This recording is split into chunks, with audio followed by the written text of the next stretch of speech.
Boy, we've come a long way. You know, in the old days, there were no lights, no heat, no creature comforts. Just creatures. Everyone comfy? No, sir. Not at all. Nowadays, you just plug everything into your car. You got lights, heat. We are out of pesto. I'll make a run. Hey, everybody comfy? No. Okie doke. 우리 시대 가장 진화한 전기차, 양방향 충전에 완전히 새로운 현대 아이오닉 5.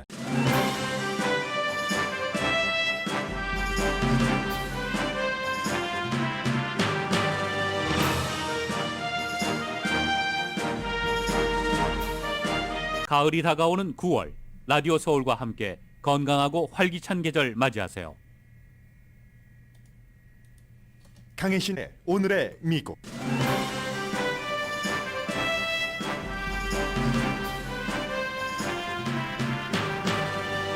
트럼프 전 대통령이 국가 기밀 문서 이슈로 자신이 기소되면 미국인들은 지금까지 보지 못한 문제를 겪게 될 것이라고 말했습니다. 미국인이 가만히 있지 않을 것이라고도 했습니다.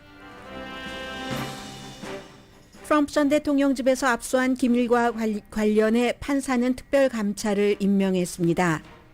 법무부도 받아들이겠다고 한 인물입니다. 그러나 판사는 감찰 전에 자료를 검토하게 해달라는 법무부의 요청은 거부했습니다. 바이든 대통령은 혐오 폭력을 막기 위한 백악관 정상회의에서 백인 우월주의라는 독에 맞서 싸우겠다고 다짐하고 의회에 방안 마련도 제안했습니다. 국가가 올바른 방향을 향하고 있다는 답변이 7월에 비해 늘어났습니다. 플로리다 주지사가 망명 신청자들을 다른 주로 보낸 것에 대한 논란이 거셉니다. 공화당의 강경한 이민 정책을 지지하는 유권자도 많습니다. 그러나 플로리다주에서 발행되는 마이애미 헤럴드는 사설에서 국가가 인간을 정치적 이득을 위한 졸로 이용하고 있는 상황이 순수한 분노로 바뀌길 바란다면서 주지사를 비난했습니다. 캘리포니아주의 13개 카운티가 주거 주택가격 변동에 있어 미국에서 가장 위험한 쉬운 군데 지역에 들어갔습니다. 샌버나디노와 리버사이드 카운티가 포함됐습니다. 캐시를 주고 집을 사는 사람들이 늘어납니다. 장기적으로 구조적 변화가 올 수도 있는 정도라고 악시오스가 보도했습니다. 백악관이 암호화폐 단속 방안 초안을 발표했습니다. 러시아는 전쟁에서 위축됐고 우크라이나는 탈환한 도시에서 또 다른 대량 살상 무덤을 발견했으며 미국은 우크라이나에 6억 달러를 추가 지원할 계획입니다. 여러분 안녕하십니까? 오늘의 미국 강혜신입니다. 이것이 경고인지 선동인지 협박인지 모를 말이 또 전직 대통령의 입에서 나왔습니다. 요즘은 트럼프 전 대통령을 주요 매체에서 인터뷰를 잘하지 않기 때문에 아주 영향력 있는 팟캐스터라든가 이런 사람들과 인터뷰를 많이 하고 있습니다. 보수적인 라디오 진행자인 휴 휴이트와 어제 인터뷰를 했는데 연방 법무부가 이제 연방 수사국을 통해서 압류한 그러나 지금 들여다보지 못하고 있는 판사의 판결에 의해서 그 자료에 대해서 본인이 그런 그 기밀을 잘못 취급했다 하는 것에 대해서 만약에 연방 법무부가 기소를 한다면 아마도 당신은 진행자에게 얘기하는 겁니다. 지금까지 한 번도 본 적이 없는 문제를 겪게 될 것입니다. 라고 했습니다.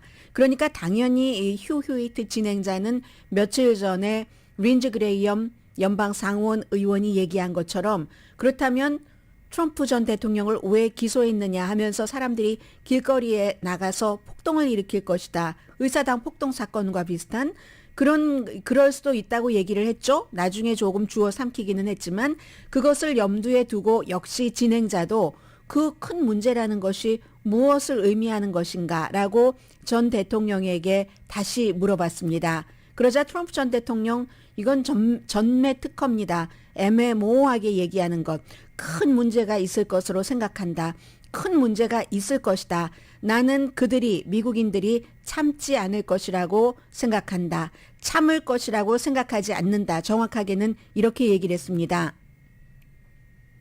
그러니까 이 보수적인 진행자가 글쎄요. 이 기존 미디어가 트럼프 전 대통령 당신을 폭력을 선동한다고 비난하면 어떻게 대처할 것입니까? 라고 물어봤습니다. 린지 그레이엄 의원이 트럼프가 기소되면 거리에서 폭력이 일어날 것이다 라고 얘기를 한 뒤에 같은 공화당의 정치인들로부터 공격을 받았던 점이기도 합니다. 폭력을 지금 선동하고 있는가? 의사당 폭동 사건을 겪고도. 이런 질문에 대해서 트럼프 전 대통령은 그게 뭐가 자극적이냐? 나의 말은 자극적이 아니고 그냥 내가 의견을 말하는 것뿐이다. 나는 우리나라 국민들이 나를 기소하는 것을 지지하지 않을 것이라고 생각한다. 이렇게 얘기를 했습니다. 그런데 사실 여론 자체는 조금 다른 것 같습니다. 많은 여론조사 결과가 있지만 트럼프 전 대통령 당시에 정말 트럼프 전 대통령을 비호했었고 보호했었고 지지했었고 또 그로 인해서 돈도 엄청나게 많이 벌었던 팍스뉴스의 여론조사 결과를 말씀드리겠습니다. 등록된 유권자의 65%, 트럼프 전 대통령을 지지하는 유권자 38%를 포함한 겁니다. 65%가 트럼프 전 대통령이 백악관에서 기밀 자료를 가지고 본인의 집으로 퇴임했다는 것은 부적절하다라고 답했습니다. 56%는 FBI 연방수사국이 트럼프 전 대통령의 플로리다 집을 압수수색한 것이 적절한 것이었다. 왜냐하면 뭐 수색 영장도 다 발부받고 했으니까 그렇게 답변을 했습니다. 그러면 또 다른 팍스와는 다른 색깔의 NPR과 뉴스아워 PBS죠. 그리고 이제 항상 이 두 군데 기구는 마리스트와 함께 여론조사를 합니다. 미국 사람들 44%는 트럼프 전 대통령이 기밀 문서를 가져갈 때 이건 이미 불법이었다라고 답변했습니다. 이 44% 가운데는 트럼프 공화당원은 5%밖에 포함되지 않습니다. 그러면 나머지는 민주당과 무당파라는 얘기죠. 또 다른 17%는 공화당원의 20%를 포함한 수치입니다. 뭔가를 트럼프 전 대통령이 꼭 무슨 불법이라고 얘기하진 않더라도 부적절한 뭔가를 했다라고 믿는다. 그러면 44% 불법이다와 뭔가가 조금 잘못됐어 라는 17%를 합치면 61%가 됩니다. 그리고 공화당 의원의 10%를 포함해서 비윤리적인 것은 분명해 라고 생각을 하면서 트럼프 전 대통령이 기소돼야지 된다. 그렇게 규명이 될 때 한 사람 47%입니다. 그리고 만약에 그가 기소된다면 미국인의 65%가 트럼프 전 대통령이 기소된다면 2024년도 대선에 출마하지 말아야지 된다고 답변을 했습니다. 65%가 이런 것이 왜냐하면 기소된다 할지라도 항상 법정에서의 문제는 몇 년 이어지기 때문에 대통령 후보로 출마하기 전에 결정이 되지 않을 수도 있죠. 그러니까 어쩌면 트럼프 전 대통령이 내가 기소되면은 나의 지지자들이 가만히 있지 않을 거야 하는 의견을 내고 여론을 조성을 하고 그럼으로써 수사 당국도 조금 압박하고 하는 분위기를 가져가는 것을 바탕에 깔고 트럼프 전 대통령이 내가 기소되면 미국인들이 가만히 있지 않을 걸 지금까지 듣도 보지도 못한 일들이 일어날 것, 거기에 이제 폭동이라는 단어를 본인이 직접 쓰진 않았지만 그렇게 한다고도 볼 수 있습니다. 이 박스의 여론조사 결과가 9월 9일부터 12일까지 전국의 유권자 1,200명을 대상으로 했고 오차 범위는 2.5%포인트. NPR, 뉴스아워, PBS, 마리스트의 여론조사도 8월 29일부터 9월 9일까지 1,236명의 미국 성인을 대상으로 해서 등록된 유권자가 아니기 때문에 오차 범위는 4.1%포인트입니다. 그래서 지금 아마 이 문제가 오늘 내일 하면서 굉장히 중요하게 다가올 겁니다.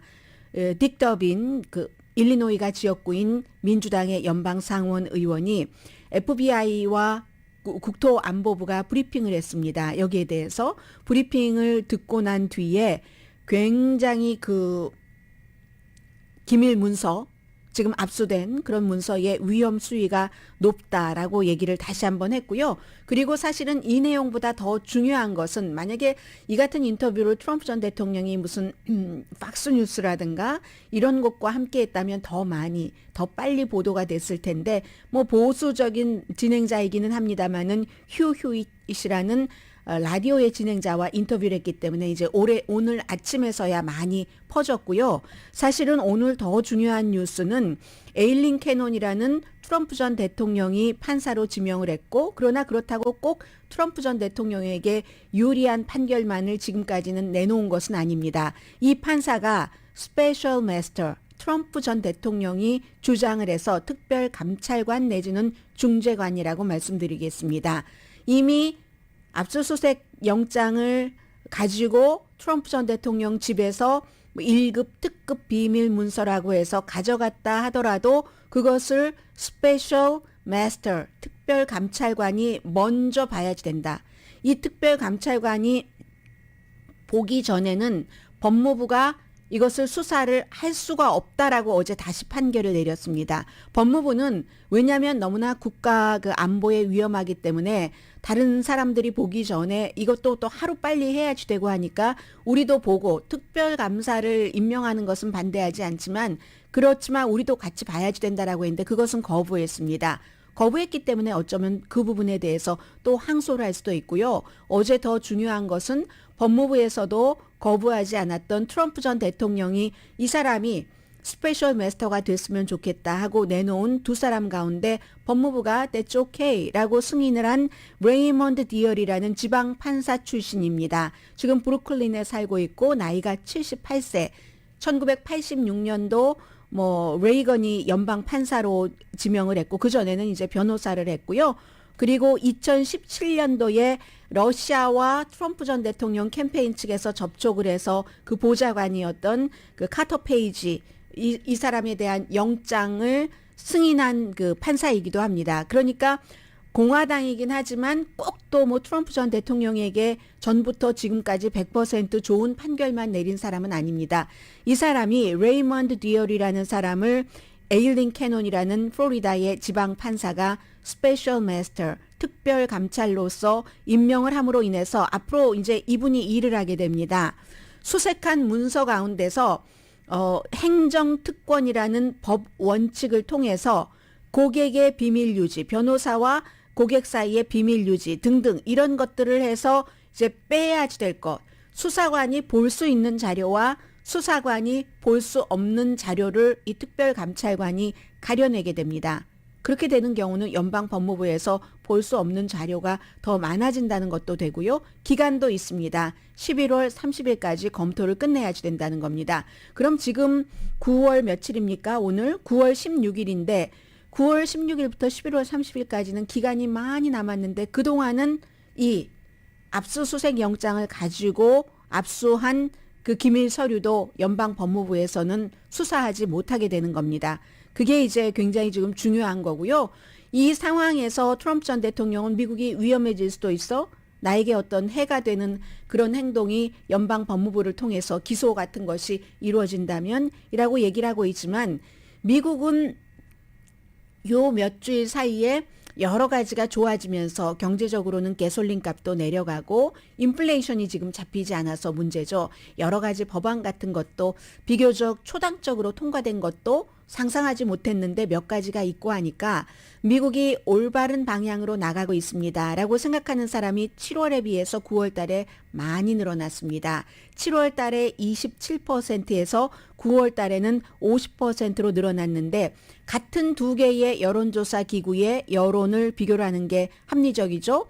7월 달에도 9월 달에도 뉴욕타임스와 시에나 칼리지가 공동으로 여론조사한 결과입니다. 민주당 사이에서는 27%에서 50% 미국이 올바른 방향으로 나가고 있다라고 답변이 나왔고 무당파 가운데서는 9%에서 27%로 굉장히 많이 올랐죠. 민주당은 23%가 올라간 거고 좋은 긍정적인 평가가 미국이 좋은 방향으로 나가고 있다가 무당파도 9 하면은 16%나 불과 두 달 사이에 미국이 올바른 방향으로 나가고 있어 하는 여론이 16%나 좋아진 겁니다. 높아졌습니다. 공화당만 변화가 없습니다. 올바른 방향으로 나가고 있다고 생각하십니까? 그때도 5%, 지금도 5%, 네, 라고 답변을 했고 대통령의 지지율도 민주당 사이에서는 7월 달에 70%에서 9월 달에 83%, 13%포인트 올랐고 무당파도 25%에서 39%니까 14%포인트 올라갔습니다. 공화당만 내려갔습니다. 공화당은 바이든 대통령에 대한 지지율이 이 뉴욕타임스와 시에나 칼리지의 공동 여론조사 결과는 7월 달에 8%였는데 지금은 4%입니다. 그럼 여기서 4%가 마이너스가 났죠. 그러나 민주당에서 13%, 무당파가 얼마입니까? 39하고 25니까 13 하면 27%가 민주당과 무당파 사이에서 27%가 늘어났고 공화당에서 4%가 줄어들었으니까 사실은 트럼프 전 대통령에 대한 지지율은 23%가 늘어났다고 봐도 되는 거죠. 대강 이렇게 해볼 때 지금 그 상황에서 등록된 유권자들이 다른 여론조사 결과와 마찬가지로 오차 범위 안에서 전에는 공화당이 다수당이 되는 게 좋다라고 답변한 사람이 많았는데 지금은 한 1%포인트 차이로 민주당이 우리 지역구에서 다수당이 돼야지 돼. 난 민주당 후보에게 투표하겠어 하는 사람이 1%포인트 많습니다. 그 사이에 이제 대통령은 하루에도 여러 가지 정치적인 이벤트를 하면서 민주당 표 모으기를 하고 있습니다. 어제 백악관에서 있었던 We United 뭐 이렇게 돼 있는 뭐 제목이 중요한 건 아니니까는요. 뭐였죠? 그래도 다시 한번 알아볼까요? 바이든 대통령이 어제 있었던 그 행사가 왜 이렇게 눈에 보이지 않습니까? 아무튼 뭐 유나이티드 위 스탠드인가 그럴 거예요. 유나이티드 위 스탠드라는 그 행사에서 여러 가지 얘기들을 많이 했지만 지금 연방 수사국 자료를 보면은 한인을 포함해서 아시안이 주로 표적이 많이 됐고 미국의 증오 범죄가 2020년대 그리고 21년도 22년 올라오면서 계속 늘어나고 있습니다. 코비드 19 이런 것들 때문에. 그리고 바이든 대통령은 의회에 촉구를 했고 의회에도 이렇게 소수인종 아시아계를 포함해서 이들에 대한 혐오 범죄를 막아야지 된다 하는 법안까지 통과를 시켰잖아요. 팬데믹 이후에 너무나 아시안에 대한 증오 범죄가 많아졌으니까. 그래서 어제 이제 바로 이 같은 이벤트에서 가장 강조한 것은 나중에 백인 우월주의라는 단어를 들고 나왔는데 백인 우월주의로 인한 독, 포이즌과 폭력 여기에 맞서서 나는 싸울 것이며 그렇게 다짐을 했고 미국도 의회도 미국인도 싸워야지 됩니다. 나중에는 이제 이 같은 이벤트가 끝나고 침묵하는 것은 범죄에 공모하는 것입니다. 라고도 썼습니다. 트럼프 전 대통령을 비난했는데 약간 뉘앙스가 달라졌습니다. 얼마 전까지는 트럼프 전 대통령의 이름을 몇 번씩이나 하나의 연설에서 언급했는데 어제는 트럼프 전 대통령 이름을 언급하진 않고 백인 우월주의자도 좋다고 방어를 하는 마지막 사람, 마지막 남은 한 사람, 뭐 예를 들어서 그렇게 얘기를 했습니다. 백인 우월주의를 보호하는 마지막 사람이다. 그리고 트럼프 전 대통령의 뿌리가 트럼프 전 대통령은 백인 우월주의자입니다. 여러분들 지지하시는 분들도 그건 아셔야 될 테고요. 의회가 소셜미디어가 이 같은 혐오 범죄, 증오 범죄를 뿌리는 것을 막아야지 됩니다. 그러니까 지금 여러 가지 지금 통과된 법을 통해서 유튜브라든가 많이 그 스스로 제어 장치를 발휘를 하고 있기는 합니다만은 트위터라든가 또 대표적인 페이스북이라든가 이런 데서 누군가 제3자가 올린 그런 내용으로 누군가가 폭력 범죄의 희생자가 됐을 때도 페이스북이나 유튜브나 트위터는 그 범죄에 대해서 처벌받지 않습니다. 보호를 받는 그런 법이 있어요. 제3자가 한 거기 때문에. 우리는 플랫폼만 제시를 했지. 자체 검열은 많이 하지만 이것도 바꿔야지 된다. 소셜미디어가 더 많은 책임을 져야지 된다. 이 얘기를 할 때 박수가 제일 어제 많이 나왔었고요. 우리 미국 사람들은 그런 사람들이 아니다. 범죄와 폭력을 너무 좋아하고 백인 우월주의가 당연하다고 얘기하는 그런 사람들이 아니다라고 얘기를 했습니다. 그러면서 이제 여러 가지 이제 소수인종에 대한 범죄 같은 것도 어제 언급을 했었고 지난달에 설문조사 있었잖아요. 그래서 미국 사람들 5명 가운데 2명이 앞으로 10년 안에 어느 정도 정치적인 폭력, 내전이 일어날 가능성이 있다라는 사람이 5명 가운데 2명이나 됩니다. 그리고 이 똑같은 설문조사에서 미국 사람들의 3분의 2가 바이든 대통령이 집권한 이후에 정치적인 분열이 악화됐다고 믿는다라고 얘기를 했습니다.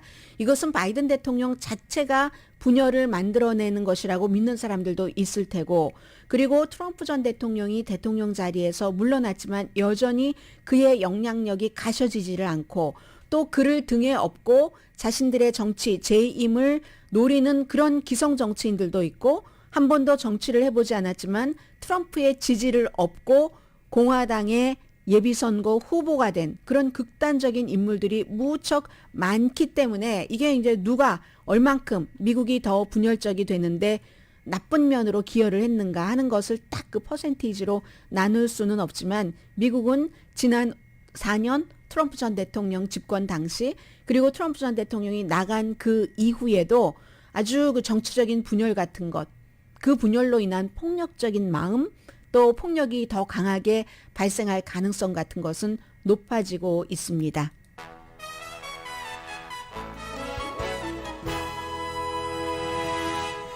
오늘의 미국은 존경받는 기업 17년 연속 1위, 소비자 신뢰도 1위인 유한양행 뉴오리진 미주 총판, 피부과학 셀리온, 이민법 가정법 전문 제인정 종합법률사무소, 프리미엄 고기 쌈밥 전문 레스토랑 쌈, 재래식으로 직접 만드는 검정콩 생순두부 수라원 순두부, 한국 홈쇼핑 공동후원입니다.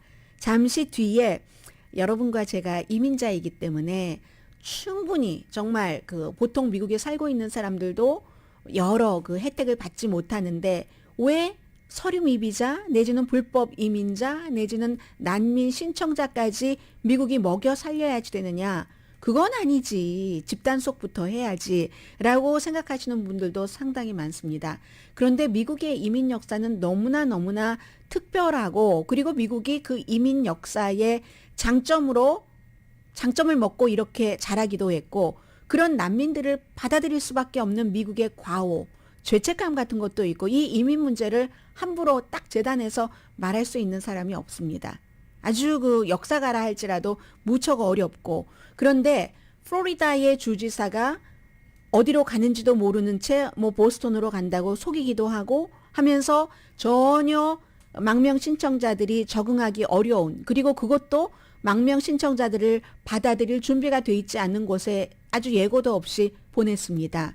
그러자 플로리다에서 발행되는 가장 많은 사람들이 읽는 신문, 뭐 세계적인 신문이라고도 볼 수 있죠. 마이애미 헤럴드가 사설을 썼는데, 이 사설에서도 너무 긴 미국이 왜 난민을 받아들여야지 되고 이민을 받아들여야지 되고 이 역사를 다 쓰자면 사람들이 디테일에 집중하느라고 그 핵심을 잃어버리고 말잖아요. 그러나 어느 정도 핵심을 지적을 해줬습니다. 이민자이기 때문에 오늘 마이애미 헤럴드의 사설은 여러분들께 꼭 들려드리고 싶었고, 들으시면 마이너스 나지는 않을 것 같습니다. 잠시 뒤에 전해드립니다.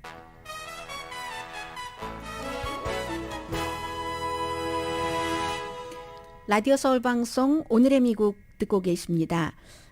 텍사스라든가 애리조나라든가 플로리다의 주지사가 지금 이제 여러 그 난민 신청자들을 뭐 서류 미비자라고도 볼 수 있고 불법 체류자라고도 볼 수 있고, 그러나 이제 미국은 법이 있기 때문에 그렇게 국경으로 넘어오는 사람들을 일단 그 절차를 밟아야지 되고, 이게 물론 대통령이 어느 당에서 어떠한 이민 정책을 갖고 있는 사람이냐에 따라서 조금 달라지기는 합니다.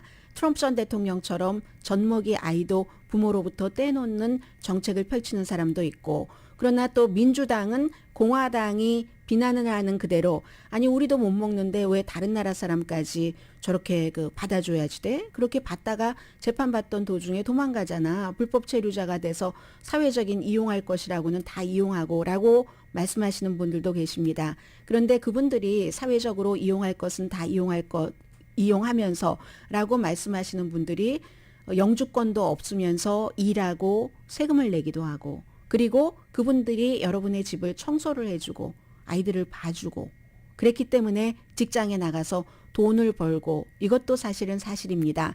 그리고 이제 보통 멕시코 국경으로 넘어오는 많은 사람들이 요즘에는 주로 이제 뭐 베네수엘라라든가 니카라과라든가 아니면 뭐 플로리다주는 쿠바에서 많이 오고 하는데 대부분은 이제 목숨을 걸고 오는 사람들입니다. 목숨을 걸고 그 나라에서 살 수 없기 때문에 그런 경우는 이제 국제법이라는 게 있어서 이유가 타당하다면 난민으로 다 받는 것도 아닙니다. 신청을 한다고 다 받아들이는 그 퍼센테이지가 있잖아요. 뭐 맞아야지 되니까 조건에. 그런데 미국은 이런 모든 나라에서 오는 사람들을 다 못 받지를 못합니다.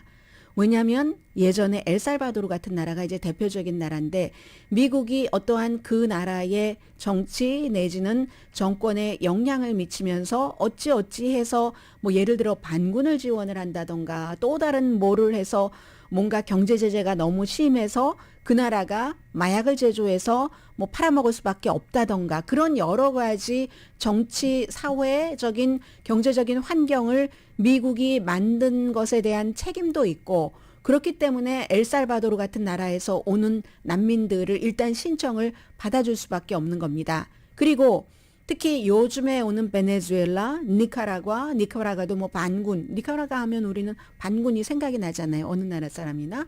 그리고 이제 쿠바 이런 나라와는 트럼프 전 대통령 들어와서 쿠바는 오바마 시대에 뭐 하바나에 미국 기도 올라가고 이런 일이 있었지만 트럼프 전 대통령 시대에 다시 또 문이 닫히기도 했고 이런 나라들과 외교적인 관계가 지금 아주 아주 뭐라고 할까요? 화기애애하지 않기 때문에 이런 사람들을 금방 돌려보낼 수도 없습니다. 무조건 추방시킬 수도 없어요. 그러면서 미국 내의 이민법, 국제법에 따라서 난민에 대해서 그 사람들을 일단 받아서 다 뭐 구류를 시켜놓고 재판 과정을 해야지 되고 이런 것들이 그게 이제 신사의 나라와 신사가 아닌 나라와 차이점이 있겠죠. 이렇게 말씀드리면 미국이 뭐 신사야 뭐라고 하시는 분들도 계시겠지만 이민에 대해서만은 관대했던 게 사실이죠. 미국 사람들 따지고 보면 다 이민자이기 때문에 그래서 어떤 사람은 도저히 난 먹을 게 없어서 국경 넘어오다가 정말 목말라 목이 비틀어 숨져도 오겠다 하시는 분들도 계시고 폭력 때문에 우리 어린아이가 나의 딸이 거기선 정말 제대로 살 수가 없어 해서 오시는 분들도 계시고 어떤 분은 너무나 살 수가 없어서 너무 가난하니까 이래 죽나 저래 죽나 마찬가지니까 아이들은 일단 그 친척 어머니 아버지에게 맡겨놓고 본인들만 오고 나중에 어떻게 좀 해보려고 하는 그런 분들도 계시고 아무튼 피 맺힌 사연이 거기에 많은 겁니다.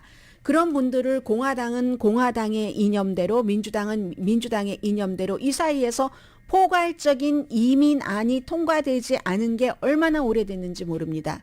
의회에서 포괄적인 이민안을 통과시켜서 구체적으로 디테일하게 이 경우 이렇게 저렇게 하면은 대통령이 바뀔 때마다 행정명령으로 해석하는 분야의 그 범위가 좁아질 겁니다. 일 처리하기도 쉬울 텐데 포괄적인 이민 법안은 부시 대통령처럼 공화당이면서도 텍사스 출신으로 아주 이민에게 온정적이었던 대통령 때도 안 됐고 오바마 대통령 때도 안 됐고 트럼프 전 대통령이야 뭐 젖먹이 아이와 엄마 아빠를 떨어뜨려 놓는데 무슨 포괄적인 이민개혁안을 하겠습니까? 지금 되겠습니까? 의회 구성이 안 되잖아요. 그렇기 때문에 이게 그 대통령 행정부의 성향에 따라서 그렇게 되는 건데 마이애미 헤럴드는 플로리다주의 론 디센티스 주지사가 이 이민자들이 본인들은 뭐 보스턴으로 가는 줄 알았다고 하기도 하고 하는데 마샤스 빈야드라는 정말 난민이라고는 받아보지도 않은 그런 부자들이 살고 있는 동네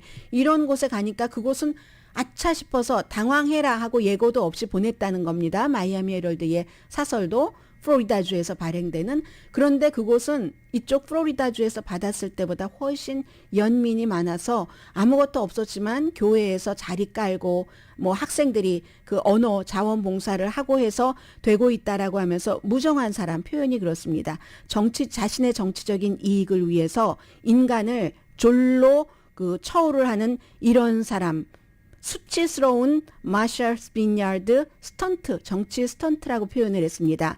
론 디센티스 플로리다 주지사가 능글맞은 웃음으로 잔인함을 보여준다. 이게 큰 제목과 작은 제목을 제가 지금 말씀을 드린 겁니다. 이 사람이 대통령 야심이 있어서 목숨을 걸고 고국을 탈출한 약한 인간을 이용하고 모욕을 한다. 이민자를 쓰레기 치우듯 하고 있다. 준비되지 않은 뉴 잉글랜드 지역, 마샤스 빈야드 지역으로 보냈는데 전국적으로 언론에서 좋은 평판을 받을 수가 없다. 아마 바이든 대통령을 당혹스럽게 하고 싶었던 것 같은데 인간을 정치적인 수단으로 사용을 해서 그러면서 론 디센티스 주지사도 할 말을 했죠. 국경 보안이 부적절하다는 겁니다. 지금 바이든 대통령의 정책이. 그리고 진보적인 주는 이민자를 그렇게 보호하고 싶다니까 니네가 데려가서 해 하는데 이 마이애미 헤럴드 사설은 1960년대 이후 미국에서 수십만 명의 난민들이 피난처로 와서 그리고 국가에 기여한 것도 상당히 많다. 그들의 정착금을 주정부에서 지불을 했다. 그리고 이제 이 사람들이 정착을 하면서 영주권을 받기 전에도 세금을 내고 하잖아요. 똥 닦고 딸기 따고 다 하잖아요. 그런 얘기를 쭉 적었습니다. 그런데 이번에 마샤스 빈야드 그쪽 지역에서 아무튼 앞서 말씀드린 얘기를 반복을 해서 마이애미 헤럴드가 전하면서 이 같은 국가가 론 디센티스라는 플로리다의 주지사가 인간을 가난한 나라에서 온 인간이건 폭력적인 나라에서 온 인간이건 마약이 아주 일상화돼서 그곳에서 우리 아이들과 같이 살 수가 없다 해서 목숨을 걸고 넘어온 그런 사람이건 어쨌든 인간을 그런 곤경에 빠뜨리는 것은 잔인하다. 능글맞은 웃음을 지으면서 이 이민자들은 이 난민 신청자들은 자신들이 그렇게 정치적인 졸로까지 인간적인 모욕으로 사용을 될 줄은 몰랐을 것이다 라고 얘기를 합니다. 일단 난민 신청자들이 국경에서 이제 가석방이 되죠. 그런데 이 마이애미 헤럴드가 마지막으로 이런 얘기를 합니다. 플로리다주에 거주하고 있는 모든 이민자들은 기억하셔야 됩니다. 여러분들도 이제 특히 플로리다주에 뭐 쿠바에 공산주의가 싫어서 난민으로 배를 타고 오신 분들 참 많잖아요. 그래서 플로리다주가 이제 보수적인 주이기도 하고 미국에 여러분들이 첫날 뭐 돈 많이 뭐 보따리 싸가지고 오신 그런 분들 말고요. 대부분의 이민자들을 얘기를 합니다. 여러분들께서 미국에 첫날 오셨을 때의 고통을 기억하셔야 됩니다. 언어적으로 경제적으로 얼마나 고통이에요. 그 시선 같은 것. 만약에 그렇게 미국에 첫 발을 디뎠던 어렵게 이민 오셨던 때에 여러분을 국가에서 그 주에서 그냥 장기판에 졸로 삼았다면 그러면 여러분은 얼마나 가슴이 아프셨겠어요? 이게 이제 마이애미 헤럴드의 사설의 마지막 얘기입니다. 아마 백악관이 지금 오늘 뭐 국토안보부라든가 법무부 또 뭐 국무부 이런 관계 부처의 사람들이 모여서 이런 점들에 지금 플로리다주뿐만이 아니라 텍사스라든가 애리조나의 더그 듀시 주지사, 그렉 에볼트 텍사스 주지사도 똑같이 하고 있는 일이기 때문에 어떤 대책을 마련할 것인가 하는 것이 나올 것 같고요. 분명합니다. 바이든 대통령에게 이 이민 문제, 실제로 또 바이든 대통령이 들어오고 나서 트럼프 전 대통령 때보다 훨씬 이민자에 대해서 난민 신청자가 됐건 서류 미비자가 됐건 좀 관용적인 모습을 보이니까 더 많이 오는 것도 그것도 사실은 사실입니다. 그래서 중간 선거를 앞두고 이제 공화당이 이걸 앞세워서 내세우고 싶어 하는 거고 그만큼 강하게 내세우면 강하게 내세울수록 이렇게 플로리다주에서 발행되는 마이애미 헤럴드조차도 마이애미 헤럴드는 도시에서 발행되는 신문이니까 전반적인 플로리다주의 보수적인 분위기보다 진보적일 수도 있습니다. 분명히. 그러나 어쨌든 그 지역에서 발행되는 신문에서도 그 지역의 주지사를 아무리 그래도 그렇지 인간이 인간을 그렇게 대할 수 있어. 너는 유치한 인간이야. 이런 말 아니에요. 아무튼 정치인이지만 그렇게 이용한다는 것은 그런 사설을 실었습니다. 이 마샤스 빈야드 그 교회에는요 지금 뭐 기저귀 어린 아이들도 있거든요. 아무것도 모르는 엄마 아빠와 같이 온 아이들도 있고 하니까 뭐 그 어린 아이들은 뭐 칠판 같은 것을 마련해줘서 앞모습은 공개하지 않고 뒷모습에 막 이런 것도 보이고 기저귀 같은 거 헌금도 무척 많이 들어오고 있답니다. 그리고 이제 또 뭐가 있나요? 아 이게 있네요. 대선을 앞두고 참 이 정치인들의 이런 그 뻔뻔스러운 손바닥 뒤집음을 기억을 해야지 되는데 또 기억 못하는 거예요. 그러니까 어떤 정치인들이 나오든지 사실은 딱 그 거의 유권자만큼이라고 생각하시면 됩니다. 그러니까 뭐라고 할 게 없는 거죠. 민주주의는 바로 유권자들이 선택을 하는 다수결의 원칙에 따라서 되니까. 뉴햄프셔의 공화당 상원 후보 던 볼덕, 이 사람은 트럼프 전 대통령조차도 공식 지지하지 않은 문제가 많은 사람입니다. 그런데 이 사람이 딱 당선이 되고 나서는 입장을 확 바꿉니다. 입장을 바꿀 때가 있어요. 일단 예비선거에서는 자신이 민주당 성향인 것보다 조금 더 진보, 그리고 공화당에선 자신이 보수 성향인 그것보다 조금 더 보수로 가죠. 왜냐하면 오픈 프라이머리가 아니고서는, 당에 상관없이 선거 투표를 하는 것이 아니고서는 아무튼 그 당의 지지를 받기 위해서는 당색을 더 많이 띄어야지 되니까. 그래서 본선거에 가서 조금 그게 이제 좀 희석되고 이런 일이 있지만, 이건 근데 너무하다는 뜻에서 뉴스가 되는 겁니다. 트럼프조차도 공식 지지하지 않은 공화당의 단 볼덕이라는 그 상원 의원 후보가 2020년 대통령 선거는 불법이었다라고 해서 당선이 된 거거든요. 공화당 사이에서는 당선되고 지금 며칠 지났습니까? 화요일이었으니까 오늘 금요일입니다. 며칠, 정말 잉크 안 말랐나요? 바이든이 이겼다. 그 선거는 합리적이었다. 라고 말을 바꿨습니다. 그런데 이렇게 해야지 더 많은 표를 이제 11월 달에 받을 수 있으니까. 정치인들은 이렇다니까요. 잠시 뒤에 주택시장에 대해서 말씀드립니다.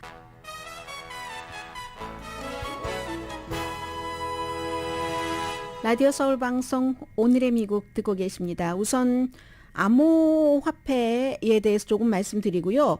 초안이기 때문에 특별한 내용은 없습니다. 다만 이제 연방 정부가 암호화폐, 디지털 화폐, 이 자산을 규제하기 위한 새로운 어떤 그 프레임워크 정도를 마련을 했다라고 보시면 되는데, 정부의 규제 정책을 마련하기 위한 초안 단계, 지금까지 해왔던 행정부의 어떠한 노력 가운데서 가장 좀 눈에 보이는 이런 발표가 오늘 아침에 나왔는데, 이게 뭐 디지털 화폐 같은 것을 완전히 안 한다는 게 아닙니다. 원래 그 비트코인 한창 나올 때부터 그 이전부터 미국도 연구를 하고 있었고, 예를 들어서 디지털 미국 달러를 만든다던가, 미국 중앙은행도 디지털 통화를 만든다던가, 이런 내용에 대해서는 간략하게 설명을 했고요. 미국뿐만이 아니라 많은 나라에서 결국은 디지털 화폐를 만듭니다. 연구해서 이미 시험 단계에 들어간 국가도 있고, 아무튼 이런 부분. 그리고 암호화폐 사용자가 정말 그 처할 수 있는 위험 같은 것, 이런 것도 그 경고를 하고, 또 소비자 불만을 또 정부에서 조금 처리를 하기 위해서 지금보다 더 노력을 하겠다. 그러면서 규제라는 게 규제라는 것뿐만이 아니라 앞서 말씀드린 것처럼 연방 정부 차원에서도 디지털 화폐를 마련하는 것을 하는 것처럼, 이 디지털 경제에서 이제 즉시 지불하는 것, 이런 그 좀 사용을 확장하도록 하는 것도 지금 연구한다고 했고요. 그거는 뭐냐면 조금 더 평등하게, 더 쉽게 디지털 화폐에 접근할 수 있도록 그 방향으로 나간다는 얘기입니다. 결국은 이게 뭐 도박이니 뭐니 뭐 부작용이 많으니 해도 이번에 정부에서 그 장단점을 지금도 여러 가지 분석을 하고 있지만, 분석을 해서 단점을 조금 보완을 하면서 결국은 디지털 화폐를 없애는 게 아니라 쓰는데 정부도 이제 가지고 쓴다, 그 방향으로 나간다는 것을 알 수가 있습니다. 브라이언 디즈 국가경제위원회 국장, 또 제이크 설리번 국가안보보좌관이 이제 여기에 다 들어가는 거예요. 이게 미국에서만 되는 게 아니라 국경을 초월해서 또 거래가 되기 때문에 이 분야에서도 항상 다수잖아요. 미국이 안 하면 그럼 중국도 하고 다 하는데, 러시아도 하고 하는데, 그럼 거기다가 다 뺏기고 손 놓고 있을 수는 없잖아요. 국제적인 경쟁이기 때문에 그 디지털 그 자산을 관리하는 생태계를 혁신하고 더 안전하게 만들어서 미국 것이 좋도록, 미국이 주도적인 역할을 하도록 한다. 이게 지금 행정부의 방향입니다. 오렌지 카운티 레지스터를 보니까요, 아주 굉장히 그 미국에서 집값 변동이 위험한 주택 시장 많이 내려가고 하는 그런 곳을 50군데를 뽑았는데, 50군데 가운데서 13군데가 캘리포니아주입니다. 뉴욕시 주변이 9군데가 있고, 그 시카고가 6군데가 있는데, 부동산 데이터 분석 회사 애텀이 한 거거든요. 그런데 이제 이렇게 부동산 시장이 막 침체가 된다면 여러 가지 요인이 있잖아요.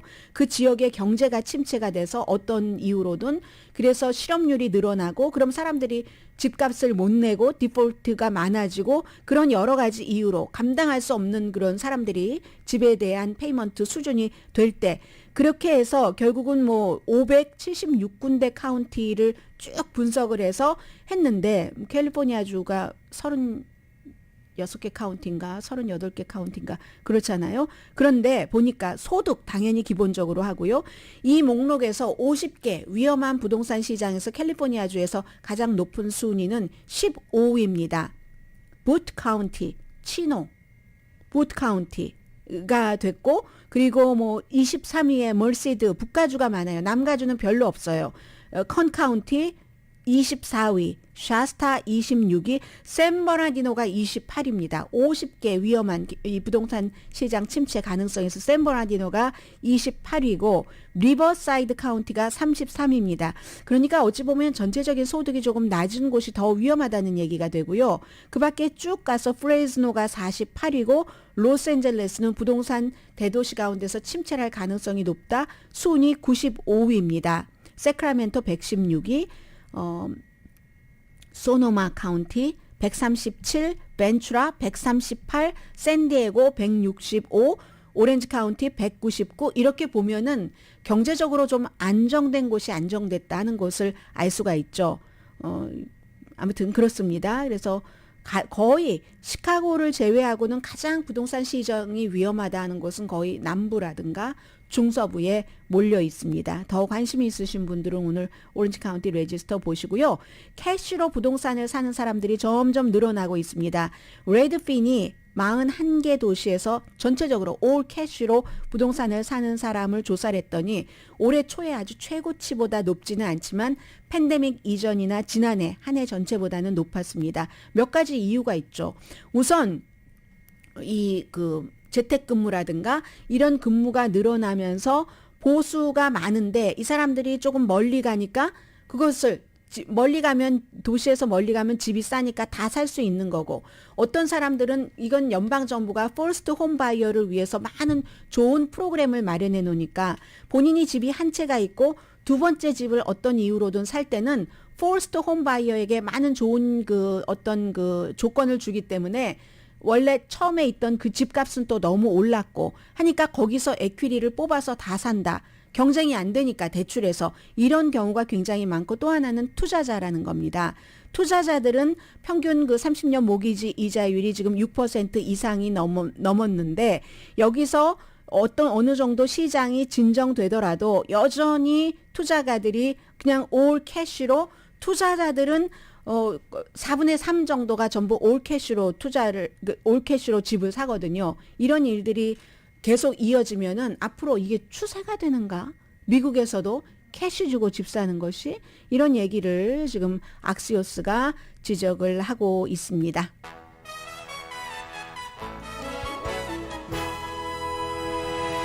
라디오 서울 방송 오늘의 미국 듣고 계십니다. 네. 우크라이나는 이제 지금 블라디미르 푸틴이 조금 불편한 위치고요. 시진핑 중국 국가주석이 심정적으로 동조를 해준다라고 했지만 그게 또 큰 도움이 되는 건 아니고 우크라이나가 탈환한 이줌이라는 도시에 들어가 봤더니 449의 시신이 공동으로 매장돼 있는 곳이 발견이 됐으니까 4월 달에 포격을 당했고 집중적으로 그리고 이제 며칠 전에 탈환을 했잖아요. 마리우폴, 부차 이런 지역에서 발견된 공동묘지와 같은 공동묘지고요. 미국은 지금 우크라이나가 잘하고 있기 때문에 이럴 때 지금 러시아가 약해진다 하면서 더 6억 달러를 추가로 안보 패키지로 지원을 하고 또 바이든 대통령이 러시아에 억류돼 있는 미국의 이제 올림픽 금메달리스트 선수였던 바이든 브리트니 그라이너, 바이든 대통령이 이제 브리트니 그라이너와 또 스파이 혐의로 지금 수감 중에 있는 폴 워렌 가족을 오늘 만난다고 하니까 대통령이 움직일 때는 지금 처음 만나는 거거든요. 항상 국가에서 국민이 어디에 잡혀 있다 하면 대통령이 첫 번째 그것을 풀어야지 되는 목적이 됩니다. 그런데 지금까지 가족들을 만나지 않았던 것은 러시아와 협상을 해서 확실히 이 사람들을 빼내올 수 있다 하는 그림이 안 그려졌기 때문이라고 생각이 됩니다. 오늘 만나는 걸 보니까 어느 정도 된 게 아닌가 그런 생각이 들고요. 오늘의 미국은 존경받는 기업 17년 연속 1위, 소비자 신뢰도 1위인 유한양행 뉴오리진 미주 총판 피부과학 셀리온 이민법 가정법 전문 재인정 종합법률사무소 프리미엄 고기 쌈밥 전문 레스토랑 쌈 재래식으로 직접 만드는 검정콩 생순두부 수라원 순두부 한국 홈쇼핑 공동펀이었습니다. 10시에 좋은 아침 좋은 하루 방송됩니다. 엘라스카에서 이 방송 듣고 계신 분들 한 10년 넘어 만에 최고의 폭풍이 온다고 하죠. 야, 로스앤젤레스는 지금 조금 더워지기 시작하는데요.